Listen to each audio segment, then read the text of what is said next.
Welcome to the Next Gen Podcast. Stepping up to the microphone are your hosts, Bryson Wright and Alex Winton.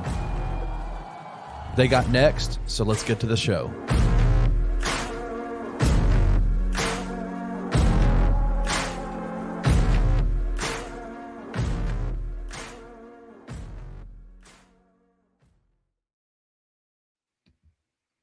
What's up, everybody? Welcome into the Next Gen Podcast here on the Bluff City Media Podcast Network. As always, I'm your host, Bryson Wright, and I'm joined by my co-host, Alex Winton. And we got to start with some tough news. Obviously, if you're watching this, you've probably already heard, but Morant will be out for the season after tearing his labrum. It was kind of one of those things where he was questionable. He was out for a game. And they said it was soreness. You weren't really sure what it was going to be, but he came out in the arm sling. That was kind of when I was like, okay, it's probably a little bit more serious than just some soreness if he's in a sling. Was hoping that if he was going to be out, it wouldn't be for the entire season, maybe a couple weeks, maybe a sprain, something like that. But yeah, the Grizzlies PR report came out. And honestly, and we were talking about it before. Everybody has like these stories about what they were doing. I was like at the grocery store and I get this notification on my phone and I haven't even opened it yet. And it just says the Grizzlies have announced the following medical update. And I just knew, and it was just like my heart sunk a little bit because I knew that at the best it was going to be he's out for like a month. Because whenever they bring out that entire medical update thing, that's how you know it's going to be multiple weeks at least. And then I opened it and it said out for the season. And it was just like, dang, it feels like he just finally got back. The team was starting to hit their stride, which honestly, they've still been playing good these last couple games as well, which we'll get to in a little bit. But, you know, everything seemed to be starting to move in some of the right directions, even though they still had the offensive struggles and stuff like that. But it's just a tough blow, especially at this point in the year when, honestly, if you look at the standings, they really weren't even that far out of it, only like 3 or 4 games out of it. So you think that with Ja being healthy, they would have had a chance. Not to say they have no chance now, but the expectations for the rest of the season are definitely going to be a lot different with no Ja. So, I think it definitely does change like expectations-wise what people would expect. But I don't think it's going to change like the fight and stuff that we see out of the team. Like we've seen these last couple games. I don't think they're just going to lay down without Ja. They've got some really other good players. Marcus Smart with Jaren Jackson Jr. and Desmond Bane, those guys, Vince Williams, like they're all going to play hard and they're not going to be, you know, like I'm not expecting them to be a team that gets into the playoffs now. Maybe they sneak into the play-in, but it's like if they did do something like that, it would take a Herculean type effort from their main guys. So I think it does definitely change the expectations a little bit. Probably look more at draft picks, lottery stuff, rather than looking at getting into the play-in. But I'm not saying it's completely out of the question because, like I said, they actually have looked pretty good the last couple games. But yeah, it's just definitely a tough blow for the rest of the season. But the good thing is with this type of injury, it shouldn't be like a career-altering injury. This is an injury where hopefully he'll get the surgery. The surgery will go well, and he'll be able to come back next season. It's not going to be something where he's going to have to miss multiple years or it's going to, linger around. There are a lot of guys in the NBA today that have had the same injury that are still playing at a really high level. So hopefully that's all we can say. Prayers up for Ja. Hopefully he'll make a full recovery and be ready to start next season. Yeah. Yeah, I mean, I guess my reaction was like, yeah, it's tough. Like, I mean, for me, it's because I already knew something was up. Like I said it once because they said it was shoulder soreness and we didn't see it. Like they said it was Saturday. But then once I watched the game and they talking about Ja and the arm sling, I'm like, wait a minute, hold on. As y'all know, I said on Twitter, the Grizz PR don't fool me. And again, there was a lot of discussion about people not trusting the medical team, this and that, blah, blah, blah. Some of that is out of taken, I want to say it's overblown to some extent, but I will say I do understand their concern. Like, because again, they've done this before where we've seen an injury and we'll be like, okay, they'll list it as something else, and then it ends up being more. They did that with Bane's toe injury last year where he had that toe, I think they called it like toe soreness or something, or toe sprain or whatever, and then it ended up being bigger than that. He was out, and then we got the same medical update. So I kind of get that, and then obviously with the Adams stuff, we already know. So yeah, I mean, we know, like for me, I knew it was a little bit serious. Like again, when you're in an arm sling, I don't, even though they say it's precautionary, quote unquote, air quotes, I don't really believe it. Like this is how it is. I'm like, yeah, because I'm like, it just didn't seem like something that was like, I felt like he was gonna be out a little bit. Even if we got the update, I was expecting probably like, like 2-3 weeks. You know what I mean? Something like sprain or something like that. But when I saw a whole season, I just had to laugh a little bit just because of how the season already went. You already had him missing 25 games, and then he not only he missed 25 games, everybody else like missed, like Luke, obviously BC been out, Smart was out. And so then you get a little bit of success, and then it's like boom, done. Uh, and so for me, yeah, I mean, and, it's a tough thing, but I mean, I think Jaws are gonna be fine. Overall, like like you said, the injury is not that big of a thing. Like it's like a 4 to 6 month recovery, and when like you got NBA All Star guys like Paul, like you said, Paul George, Brunson, I think Siakam too. Like all of them had the surgery, so like it's not something that I think even like Carmelo Anthony, Tracy McGrady, like everybody, like all I'm listening guys that are Hall of Fame. Like so he's gonna be all right. Like he's young, like he's gonna be okay. For me, more so than anything, I just hope that it not only reinforces the point to him, but to the GM to kind of like keep focus on the main thing. And obviously, injury suspensions are different. But again, and the injury could have happened even if he wasn't suspended. But more so, what I mean by that is they got to continue to make sure that they keep this the focus and not any outside distractions, whether that's what you do off the floor or just everything needs to be focused on what is going on. Like because even though this injury won't change it, we've seen people have injuries or things where it looks like you're going to have a window of time to win games or compete for a championship. And just like that, you don't realize it in the moment, but that could be the moment where it's like, oh, everything changes and then it's done. We saw it with like, I can name a bunch of teams like Kawhi, sprained his ankle against the Warriors some years ago, D-Rose tearing his ACL. Like there's a lot of moments where, and I'm not saying those teams would have won it, but I'm simply saying those teams got altered right after it. And obviously, I don't think that's what happened with the Grizzlies. But you got to make sure that you maximize this. Like you can't. Ja has to be like, okay, like I got to come back ready. I got to make sure I'm focused on getting have my rehab. But not only that, making sure I'm good. Like I'm not doing anything stupid to jeopardize the team anymore. Because you got to think like that's tough for you to miss 25 games that you could have not missed. And you come back for 9, and then now you end up missing the whole season for something that you can't control. Like, you know what I mean? And that's got to take a toll on you. So hopefully he's all right mentally. But at the same time, hopefully it just reinforces what the suspension should have already done. And hopefully for Zach Kleiman, it does the same in the sense of like, okay, I can't just keep saying, oh, we're trying to build a long-term window of success. You do that, but you have the core to do that. You have your 3 guys. Now it's about maximizing that. So now it's about making moves as a contender versus a team that you feel like you got a long window when in reality, that window could be way shorter than what it is. So, yeah, I mean, I think, hopefully it just reinforces them to not necessarily be too urgent. Obviously, you don't want to get panic or anything, but to continue to move the way you were going to move anyway, which is to build a championship contender. But now I think it just kind of reinforces that. I don't like you said, you can still make the plan and stuff. Like they can still win games and stuff like that. But I think like, for me, at least, it shouldn't change their overall plans because they weren't, and obviously they were going to win a title this year. And I think that's the ultimate goal. So everything should be geared towards setting yourself up for next year. Even if you win games and make the plan, having success with the guys that you just, we'll talk about on the, the road trip, having success with certain guys, like even if they can just build that momentum going into next year, even if they don't make the playoffs, that's a win too. So yeah, everything should be about building momentum and looking towards next year to like basically get back up to the top of the West, essentially. Yeah, definitely. And I think that with the Ja injury, it obviously changes like the outlook for the season, the expectations for the season. But I don't think it should change too much of what the front office needs to do in terms of this upcoming trade deadline and in the offseason.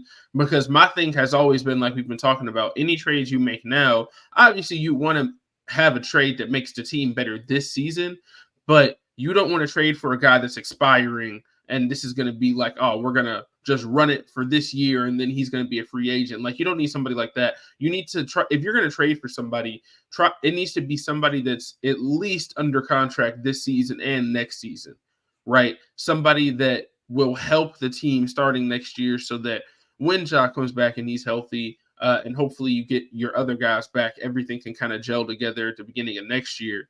And that's what we talked about, last week when we were talking about some of the trade targets, and a lot of the guys we had mentioned would help both this year and next year.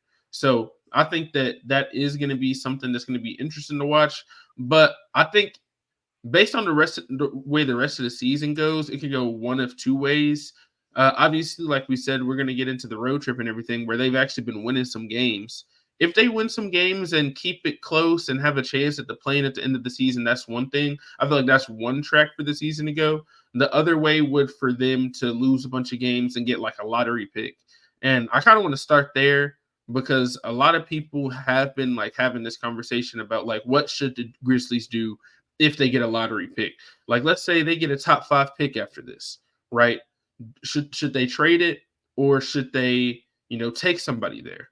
So my thing is, I've not seen like I haven't done my full draft like breakdown stuff like I usually try to do. I usually do that a little bit later in the season, wait for college basketball to get going a little bit more into their regular season play and all that. But for now, I would say that, not to say that this class is weak. I don't think this class is necessarily weak. I mean, there's been that's kind of like the narrative around it. But I think it's just there's not as many necessarily like franchise changing players. And I think that's what people mean when they say it's a weaker draft. I get that. But for where the Grizzlies are, you already have your 3 main guys. And I think if you're looking for like a guy that's supposed to be the role player, that might even be a chance for, if you get that lottery pick, maybe you trade back and you still get a quality guy that could be a role player. And you also use that pick to bring in a veteran as well. So I think that's going to be the main thing. I mean, obviously, if they get lucky and like the year when they ended up getting the number 2 pick, where they didn't tank the whole year, had the 9th best odds, and it's almost like they were rewarded with that number 2 pick. I wouldn't be surprised if it's something similar to that. Not to say they're going to get a number 2 or number 3 pick or whatever, but even if they do win some games, because of the way that the NBA has kind of changed the lottery system, they could still have a good chance to get a really high pick. And like I said, you saw that with when they actually got Ja. They were like the year they were actually supposed to be the number 1 or number 2 pick, they ended up getting 4th. And then the year they were supposed to be 8th or 9th, they got 2nd. So it's kind of like that's just how the lottery works. So if they get lucky and get a top 5 pick, I'd be fine with them using it. But that's also something where if you can get a good asset out of that and you can package that asset with some of your younger players, and maybe that will entice a team to take on one of your younger wings that hasn't really filled out, whether it's David Roddy or Jake LaRavia or somebody like that, or package with somebody on expiring contract and stuff like that. I will say I don't want them to trade the pick at the deadline. I would like for them to wait until the draft if they're going to trade that pick, just so you actually know what you're trading, right? Because right now you trade that pick, okay, that could be the 7th pick. It could be the 2nd pick, right? I think you need to definitively know what number that pick is going to be for you to really make that decision. But even if it is a top 2 or 3 pick, that's a big commodity in the NBA. People will be willing to give you veteran players and stuff like that if that's an option, rather than bringing in a rookie that may or may not be good. But I mean, if you get lucky and get like the number 1 pick and you can get Alexandra Sarr or whatever, like, yes, do that 100 times out of 100. But if you end up in the later lottery, I'd probably expect them to probably try to trade back and get other value out of it. Yeah. Yeah, and I think that's also to go to the expectation, like in terms of the season, to go back to that, it's like, yeah, they're probably going to have like a top, at worst, like at best case scenario, like even if they were, let's say they make the play-in and they somehow made the playoffs, they still probably, I would assume, lose in the first round. So they're going to have a top 15 pick at worst, right? Best case scenario is like, or the latest they'd be is 15. The worst they'd probably be is probably like in the 7-8ish range, because a lot of these teams, like I said, like there's like teams that is bad. Like you got Portland, San Antonio, Washington, Detroit, Charlotte. Like that's like 5 right there, and they haven't even hit like double-digit wins, and you're already at 14. And I'm sure the Grizzlies are going to win more games. Like I don't think, like unless the Jaren injuries more serious, the Smart injuries more serious, they're gonna win more games. But like the thing is, like with the pick, like you said, it's an asset. Even if it's still like, like even if they don't take the pick or make the pick, they can still trade it for something more. And I think that's kind of the thing that, again, you want to be able to add an asset. But I do think ultimately, depending on where it's at, like you said, they could trade it back or trade for something. I think they will try to draft somebody with the pick. Ultimately, I think they'll keep it. I don't, like I said, the only way they would trade it to me, like you said, is if, like, even at the deadline, I don't see them trading it, but the only way they would do that is if they're getting somebody that, for sure is like a starter level play. Like, it feels one of the needs on the team. Like, I've been in, personally to me, they need 2 more starters. So if that filled the need to get like a long-term starter, like I'm just gonna throw a name out there, but like if they, and this probably a offseason trade, but let's say they could get like a Cam Johnson, or like if they could somehow revisit that Mikal Bridges thing, if they get like a top 5 pick or something like that, whatever the case may be. Like I could see them doing that, like knowing that maybe, but like that's gonna be, again, like you said, it's not hard to know that at the deadline. That's probably something more so for the offseason. Like at the deadline, I don't think that pick's gonna be on the table, but I mean, it's just like that, it's just an asset. And I think the thing is, for a team that consider where they're at, they're going to be in luxury tax next year for sure, to some extent, and they're still trying to avoid the second apron. This is probably your best chance to add a lottery. Even like you said, even though people are saying it's a weak draft class, it's weak in the sense of there's not like a lot of star talent, but like there's a lot of good players that could fit. Personally, there's a lot of wings I've been looking at. Obviously, like you got, somehow they got one, they could get like another big, and I think his name's Alex Sarr. And then you got another, you got some other players like Matas Buzelis, he's in the G League. I'm trying to think of some other ones. Ryan Dunn at Virginia. Like these are all players that could fit the mold for what the Grizzlies need. Cody Williams, another wing. Like there's a lot of players that are fit the mold, because I've already been kind of looking. There's people that fit, and you can add them to what you already have, and on a cheap, not cheap contract, but like a rookie salary contract that allows you to have more cap flexibility while adding talent. So, I do think it's another asset that they can use now. I think it makes it a little bit better for them. But yeah, I mean, that's just kind of how I view it. Like, it's just something that they can add to I won't say because I've been saying rehaul, but you could say retool. Retool the roster, because obviously the roster needs it. And it will happen. Like, I don't think it's something, like, it's hard for me to see them say, like, even regardless of what happens, even if they go to the play-in or if they don't, hard for me to say, look at this roster and say, we can bring back everybody healthy, and I'm including BC and Adams, and just keep the roster as is. Because you obviously got to make a roster move, because you got to sign Vince. They're going to sign Vince Williams. There's no way they're not going to sign Vince Williams. They're going to get Vince Williams on that DeAnthony Melton deal they gave Melton like 4 years ago, where it was like, I think it's like $34 million for like 4 years. They're going to do that deal at the trade deadline. I'm feel pretty confident. That's no sources. That's just me assuming. But it's hard for me to see them say, like, hey, we're bringing back this whole roster as constructed. Like, there's just no way they're doing that. There's just no way. If they're serious about saying they're winning a championship. So there will be some changes, but again, having any asset to make that a better thing is always good. So, like, Grizz can't really lose in the situation. Either we make the plan and we do well, or we lose more games and we get a pick. Either way, they're fine. Like, they're building towards next year. As long as nobody gets hurt, like, real bad, like, no bad Jaren injury, no bad Bane injury, no bad Smart injury, and everybody, you might have some guys develop and stuff like that, you're good. So, but again, the focus, like you said, should all be on next year and adding talent that will be here longer than next year. So, yeah, that's the focus. I think, and I think that pick is part of that. Yeah, for sure. And I think one thing that the Ja injury does also, I think it allows you to have a little bit more flexibility with your young players when it comes to a guy like Gigi Jackson, who I think that if Ja was healthy, he probably wouldn't be playing. Obviously, he didn't play in that last game either. And, David Roddy, Zaire Williams, those guys are still ahead of him in the rotation. But as the season goes on, when you look at the way he's playing in the G League, I would like to see him at least get some kind of reps. This is basically year 0 for Gigi, because he really wasn't supposed to be in the NBA yet. He wasn't supposed to be a draft pick until this upcoming draft. And a lot of draft people are saying that if he had been in this class, he'd probably be a top 5 pick. So it's almost like if you do get another lottery pick, it's almost like you're adding 2 lottery picks to the team if they end up getting one this year too.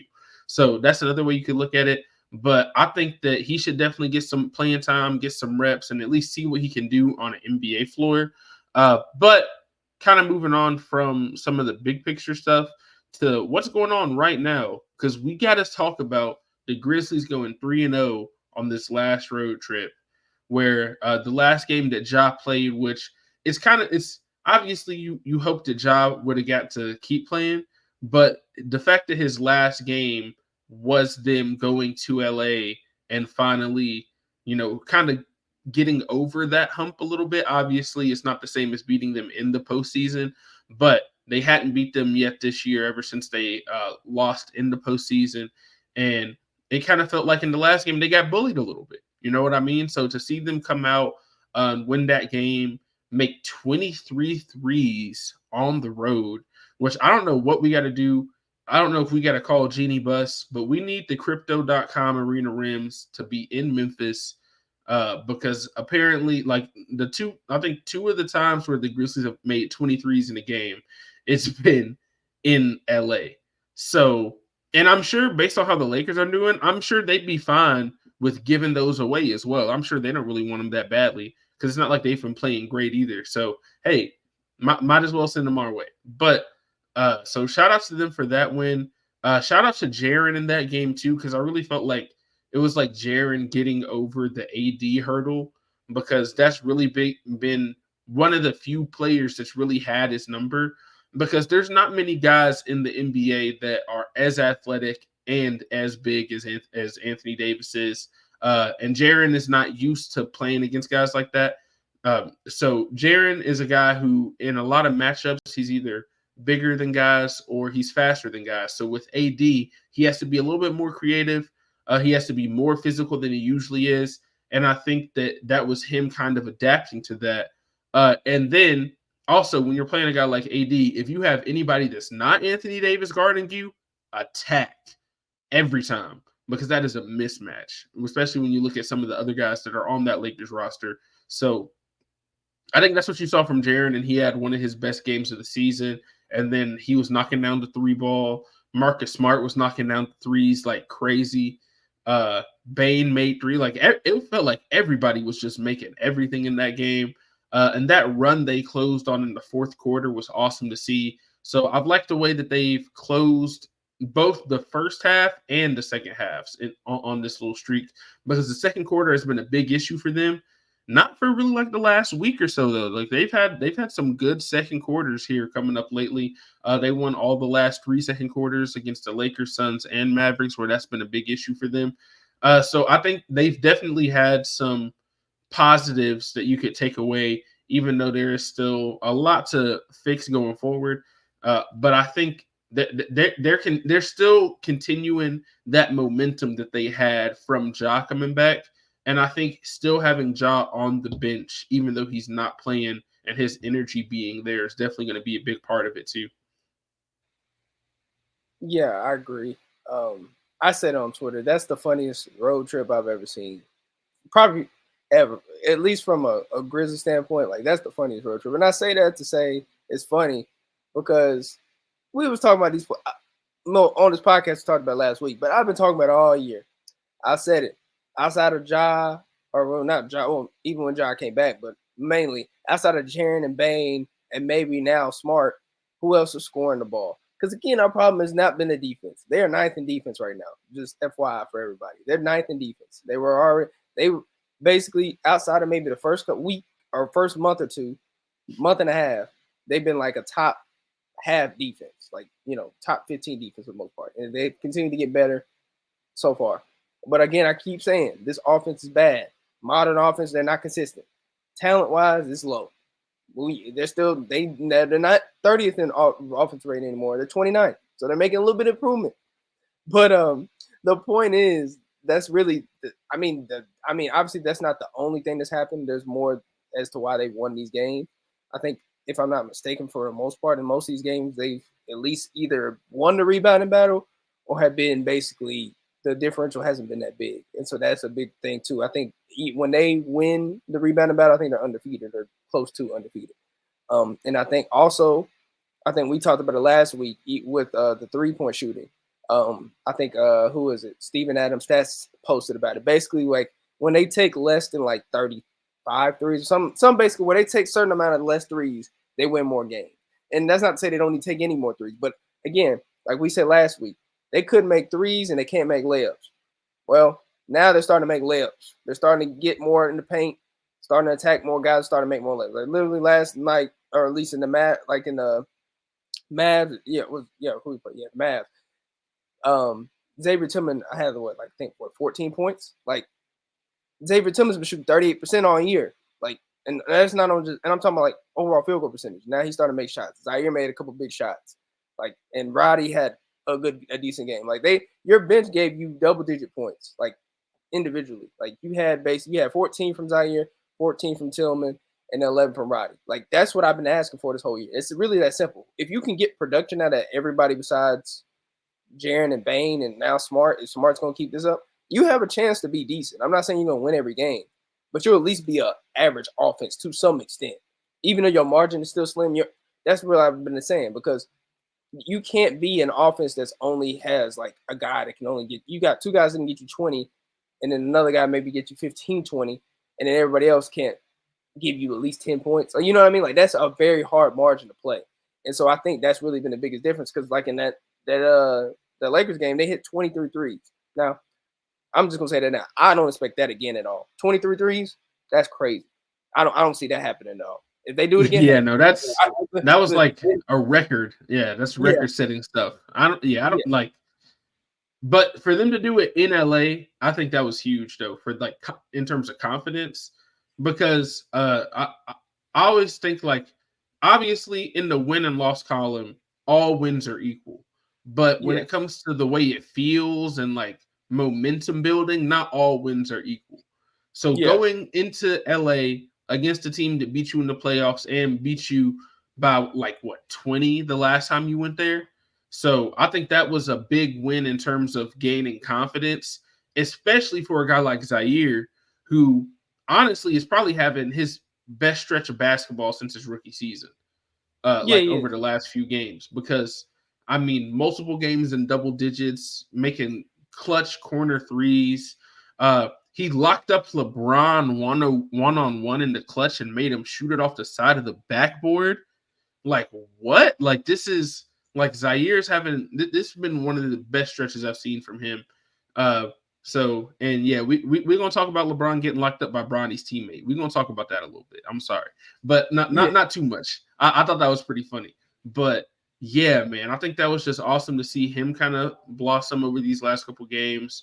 And then, like you said, Tillman in that Mavericks game, not only scoring the way he did and playing defense on 1 through 5, getting into it with Kyrie Irving and kind of laughing them off because they're up by 15 points. It was so funny. So shout out to him for kind of keeping this cool, still playing great defense on Kyrie after that too, and coming out with the dub. And I mean, hey, the offensive rebounding, the way they've attacked the glass, some of the schemes and stuff Taylor Jenkins has been running and trying to get more guys some inside looks, because even though I still expect him to take 35, 43s a night, but I also want them, I want them to see if they can get to 45, 50 paint points as well. Like, if you have that many possessions, especially if you're going to continue to create extra possessions with the offensive rebounding, I'd like to see them continue to attack, especially when they do have the size advantage on some of these teams. And then for them to win that Dallas game, not just without Ja, but without Jaren and Santi Aldama also being out right before that game as well. I think that was just a huge win in terms of their confidence as well, especially because we know that Desmond Bane loves playing against the Mavericks because he thought they were going to draft him, and he kind of talked about that last night too. And he had another great game against them. And they finally beat Luka. I was like, it feels like they haven't beat Luka in like 3 years. So they finally beat Luka. It was awesome to see that too. So I feel like they are building momentum, but now it's just going to be about consistency, right? Because all these players we're talking about, the issues like I've never thought that Zaire Williams can't play at all. Like we've seen him do it. I've never thought Xavier Tillman can, like we've seen Xavier Tillman do it in the past. Like in games, we've seen them go. Like we saw Xavier Tillman in a playoff game put up 20 and 10 on Anthony Davis. Like we've seen him do it. When it comes to these bench players, it all comes down to consistency. So that's what we got to see going forward to see if they can be more consistent. And now that I think they're going to have more consistent roles, I think that can also help them as well. And getting consistent minutes, like when your minutes are coming, what positions you're going to be playing, who you're going to be playing with, and stuff like that. Now that you still have more health on the roster overall, even though now you're missing Ja. But at the beginning of the season, you were missing Ja, you were missing Smart, you were missing Kennard. So it's like you were missing even more guys. But now you're starting to kind of understand where your place in the rotation truly is. And hopefully Jaren and Santi will be able to come back soon. Haven't had a bigger update on either of them. So assuming they're day-to-day. But if you can get those guys back, it's like you can kind of have a pretty solid rotation and kind of understand where everybody's role is going to be kind of for the rest of the season. Yeah, and I also want to give shout out to Vince in that too for the Suns game because definitely. That Suns game was obviously a good game too because looking at that game too because I want to overlook it, like for them to obviously have basically looking at that game, like it came down to the wire and basically like not only like we talked about them being consistent in their offense, like getting the production, but like they were making timely shots too. Like that was the problem in the first 25 games too, is guys couldn't make timely buckets, like swing momentum shots. And in that game, it felt like, and even though we missed some, like we hit the big ones. Like there was one where I think Bane missed the first one, and I think who was it? I think it was either Vince Williams tapped it out to Jaren. Yeah, I think it was Jaren missed a three, and then Bane missed a three, and I think they got offensive rebounds, and then Bane hit it, and then obviously Smart got like a big steal that led to another bucket. I think Vince Williams had a block. Like they were making timely plays. I think that's a big thing too. I mean, especially in that Suns game, where they were able to kind of pull it out. Because again, that first game against the Lakers, I'm like, okay, they could win that one. Because they've been good on the road. But once Ja went out, I'm like, okay, this is gonna be tough. Where the offense gonna come from? So they won that. So they and they beat the Suns. I was like, okay, not fooled. Man, then when we got to the Mavs game, no Jaren, no Santi, even though Santi has been playing well, that's another body down, and no Ja. It's only basically Bane, Smart. I'm like, man, look, Kyrie, I'm like, listen, and I kind of been jinxing it on the timeline. I'm like, man, listen, I tell my friends that are other fans of other teams, of these teams, man, GG's, and then we keep ending up winning. So I might have to keep doing that. I don't know if it's working. I might keep doing it. Yes, yeah, keep doing it. Us. But yeah, no, it's just funny because like the 3 wins we've gotten, I want to say I didn't expect it, but like it's just considering the context. I didn't expect him to win all 3. I think that's the big thing. Yeah, like I could have seen them winning 2 out of 3, but like to go 3-0 on the road trip where you go to LA, to Phoenix. So it's like, dude, you play LeBron and AD, then you play Devin Booker, KD, and Bradley Beal, and then you play Luka and Kyrie. And those last 2, you're missing Ja. And then in that Mavericks game, you're missing Ja and Jaren. So it's like you're going through all these dudes that are top. Probably you say at worst, they're all top 20 players in the NBA. Yeah, 2025. Yeah, exactly. 2025, you're talking about maybe Bradley Beal's the lowest dude that you would say. But like, dude, these are dudes that are all-stars, all-NBA caliber guys. And you go in like 3 games in a row, you go in. And in that Mavericks game, like in the Lakers game, it was close the whole game. It was back and forth. The Suns game, it was close back and forth the whole game. That Mavericks game, they really just they came out and they beat them from the opening tip. Like it was like, dang, they were up by like 15 points in the first quarter. And it's like, dude, what team is this? Right. And it's just awesome to see kind of them kind of come together. It felt like after that. After seeing Ja go out for the season and not being like discouraged and everything and coming together, and great plays from Marcus Smart and Desmond Bane, which I wish Marcus Smart hadn't obviously gotten hurt, but gotten hurt when he did, because he was putting together a masterclass of a game. Because that man already had 23 points in the third quarter. Like, he had only played 21 minutes and he already had 23. And he's probably going to, if he had finished the game, he's probably playing 34, 35 minutes, like the way that he's been playing. He's taking like 25 shots or something. That's what I'm saying. Like, dude, he could have easily had 30, 35. And this is the first time in Marcus Smart's career, which was crazy.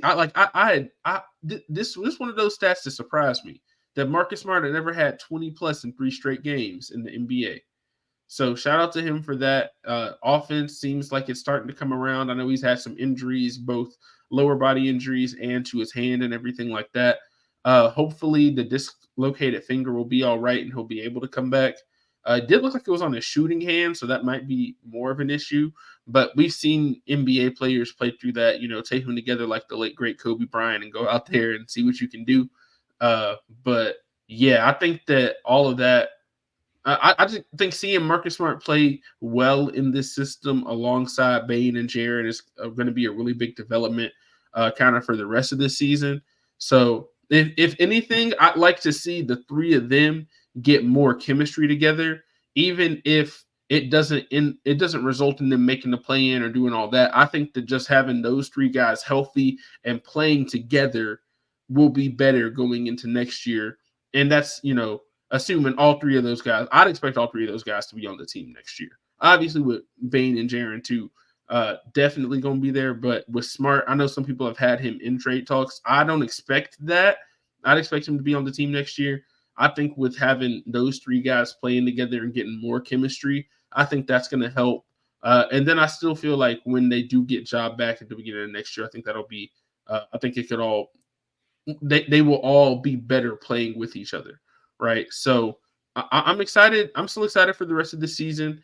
Obviously, like I said, the expectations are a little bit different with Ja being out, but I think you could still see them build stuff, if not to make the play-in or whatever this year. Probably not going to get there just because they are kind of far behind, but you never really know with today's NBA. There's a lot of stuff that could happen, but just building stuff so that they can come back at the start of next season and everything can kind of start off on a better note than it did this year.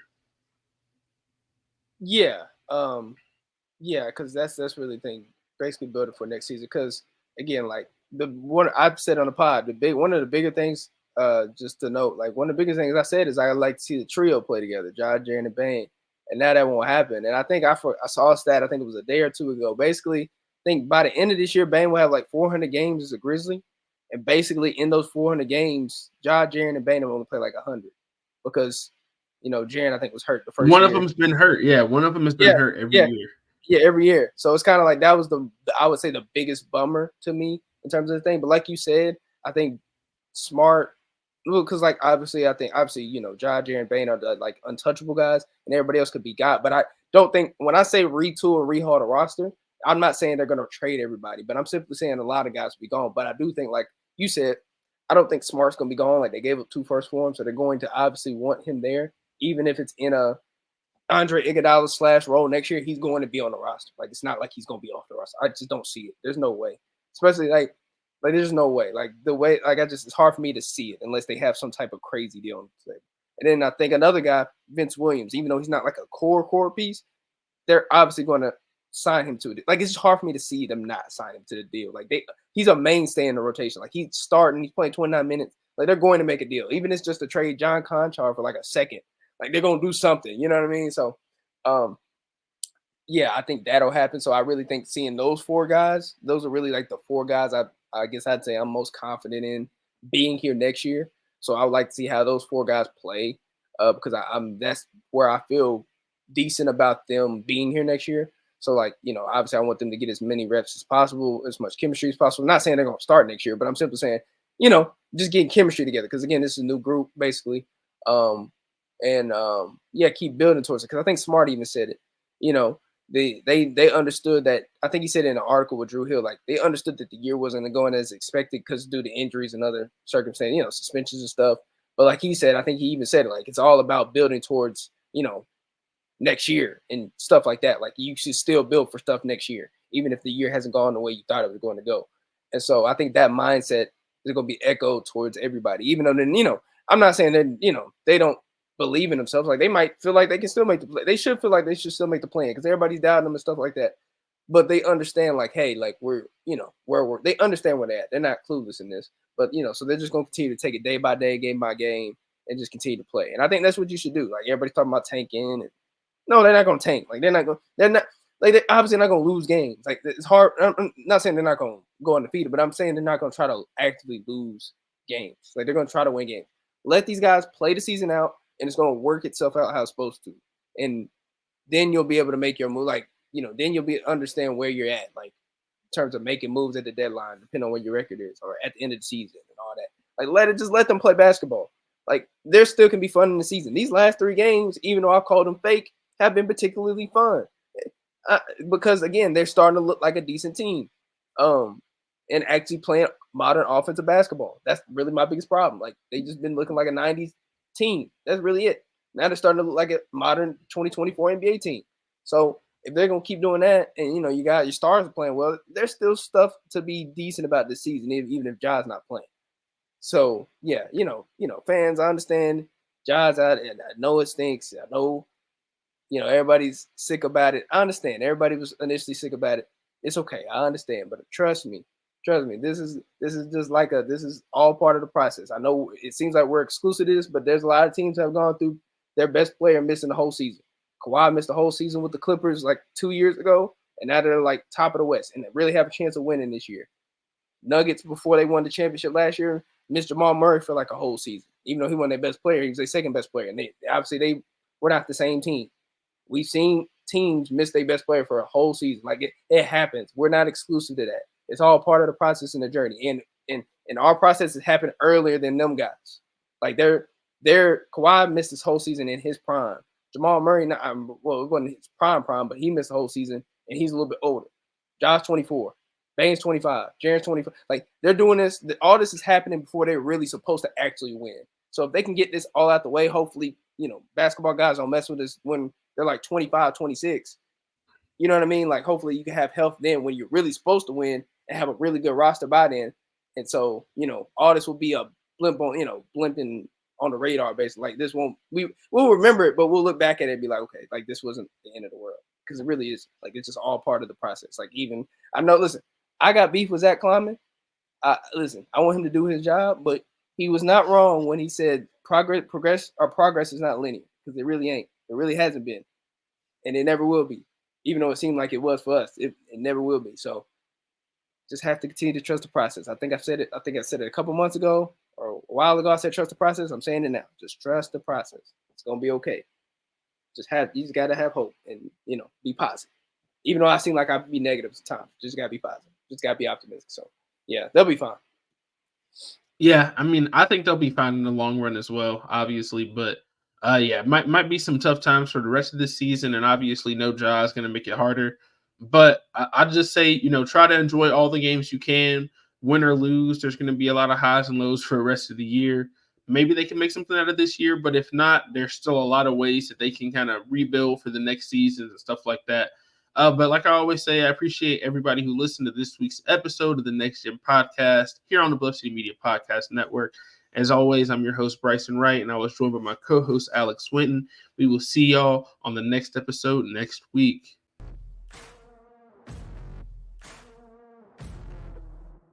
Thank you for listening to this episode of the Next Gen Podcast. If you enjoyed this episode, leave a like and a comment wherever you download your podcasts. Head over to www.bluffcitymedia.co, where you will find comprehensive coverage of all things Memphis sports and how you can become an insider. We'll see you back here next time.